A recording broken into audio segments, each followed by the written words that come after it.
अस्सलामुअलैकुम। कैसे हैं आप सब लोग? उम्मीद है कि सब ठीक होंगे। मैं भी बिल्कुल ठीक हूँ।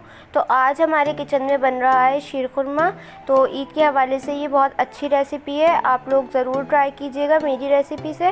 वैसे तो सभी इसको अपने अपने तरीके से बनाते हैं, लेकिन मैं जिस तरीके से बनाती हूँ वो तरीका आप लोगों के साथ शेयर करूँगी। तो सबसे पहले मैंने लिया है सेवइयाँ ली हैं मैंने आधा कप लिए हैं। आप लोग अपनी मर्ज़ी से कम ज़्यादा कर सकते हैं। छुहारे जो ये मैंने पूरी रात भिगो के इनको इस तरह लंबा लंबा काट लिया है।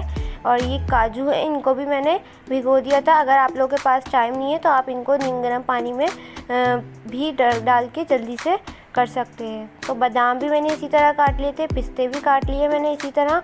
और ये जो किशमिश है इसको अच्छे से धो लिया है। तो 4 to 5 टेबल स्पून मैंने घी लिया है, आप देसी घी भी ले सकते हैं। और ये मैंने लिया है कंडेंस मिल्क, और ये मेरा होममेड है। अगर आपने मेरी इसकी रेसिपी नहीं देखी तो इसका लिंक मैं डिस्क्रिप्शन के अंदर डाल दूँगी, आप लोग जाके ज़रूर देखिएगा। और इलायची के दाने हैं हाफ़ टी स्पून। तो आइए हम इसको बनाना शुरू करते हैं। बहुत इजी है।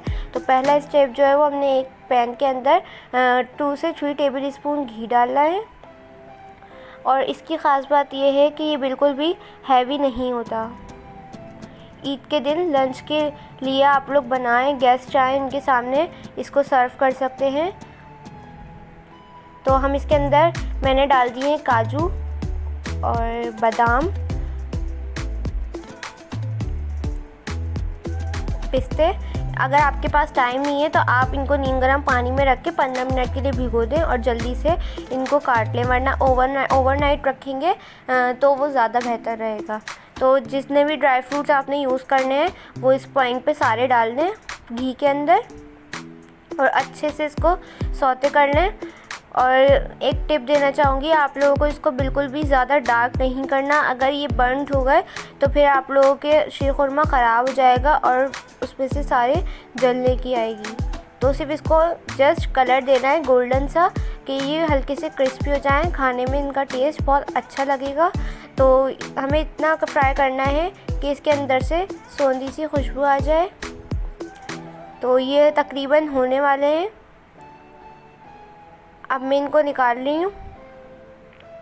1 से 2 मिनट लगा इनको करने में, तो आप लोग देख सकते हैं इनको ज़्यादा मैंने फ्राई नहीं किया। अब इनको हम निकाल लेंगे और जितना भी घी है वो भी साथ में आप लोग निकाल लें भले से।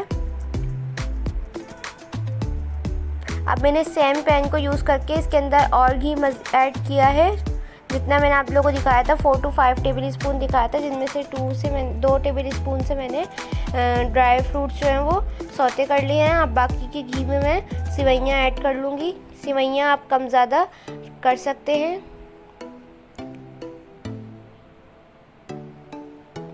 अच्छे से हमें इसको करना है फ्राई, ज़्यादा देर तक नहीं करना, जस्ट घी में ये हल्के से सौते करना है।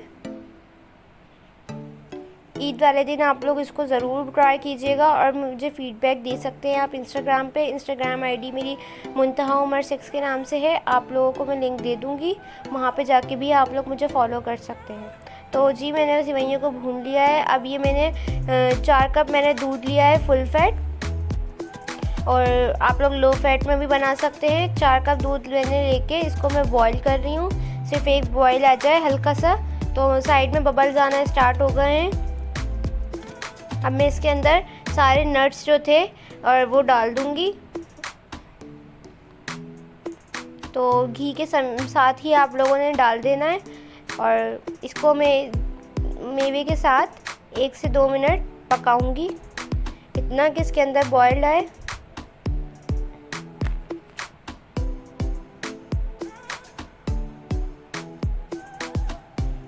तो ये 1 मिनट हो गया है। अब मैंने इसके अंदर सेवइयाँ ऐड कर दी हैं और अब हम सेवइयों के साथ इसको 2 मिनट पकाएंगे।